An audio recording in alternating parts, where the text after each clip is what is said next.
together for Victorian Commissioner for the LGBTIQA Communities, the wonderful Joe Ball!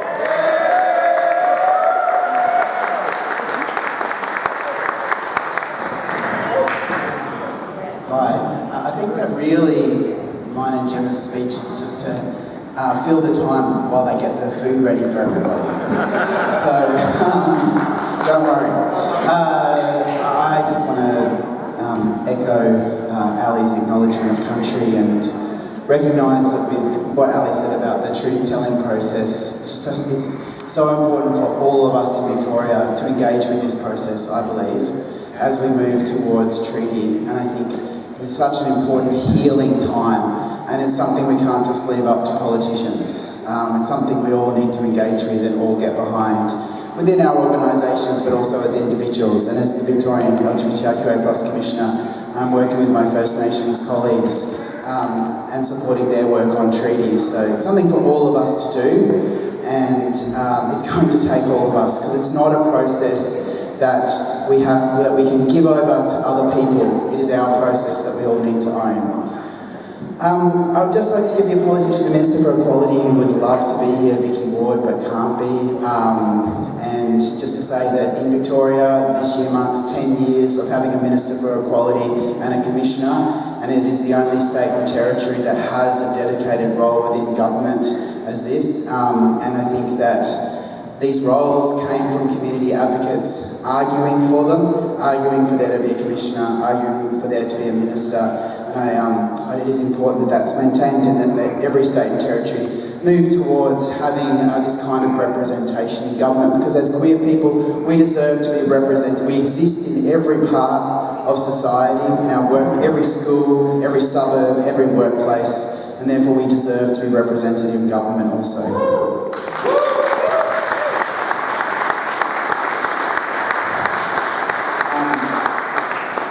I don't think you can come here without paying homage to Yvonne, and I want to do that. And just to say, Merry Christmas, Yvonne.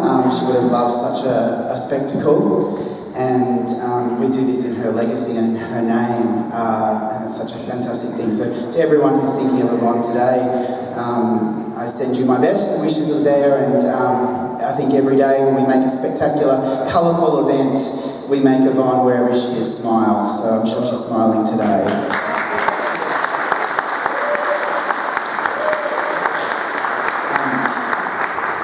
When I was growing up, I worked out that I probably came out, I guess publicly, about 28 years ago. And when I was coming out, one of the things that we used to always talk about, we used to always call Mardi Gras Gay Christmas. I wonder, I've seen some nods of people who remember that. We used to call Mardi Gras Gay Christmas because it would happen in February and just after March, really, but it would happen just after Christmas.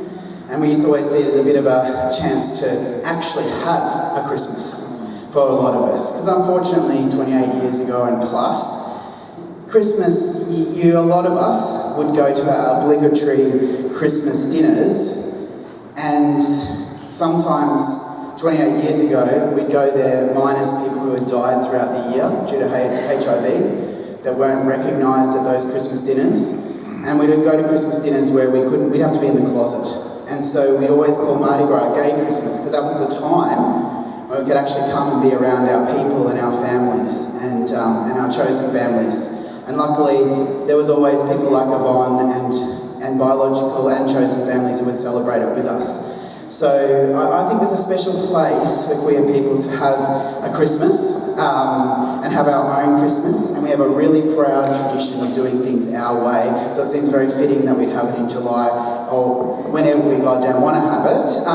So I think it's fantastic that you're having an event, and of course Christmas in July has that history of always, it's a time for people to connect, it's a time to break bread with each other, and to do exactly this, form these tables and see each other, meet new people, and think about the last year that has happened, and I guess take in the Christmas spirit for what we now have to face for the next year. And I think it's so important that we do come and meet face to face. I think that we live in an ever-increasing environment where we're offered online options whether that's telehealth or events, counselling, all these things are often online, and sometimes that's convenient, but I think we do need to come and face each other when we can face to face and have that human interaction. You can't replace memes with real food, and you can't replace virtual kisses and hugs with the actual feelings of hugging and kissing each other. So I think it's so great we're here. Let us always have face-to-face events where we can.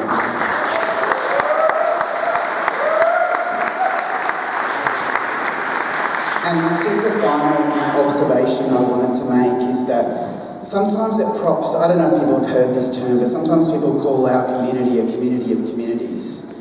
And I'm going to say I don't really like that term. Maybe that's a bit radical to say it, because I don't think we're a community of communities. I do believe we are a community. We are one community. Because communities are not made up of people who agree with each other, who look the same, or in the same families. A community comes into being through place, intentionality, and relationships with each other. I think we should start talking about ourselves being a community again, because we need it now more than ever, and start talking about the shared things we hold in our hearts, because that's what actually makes a community.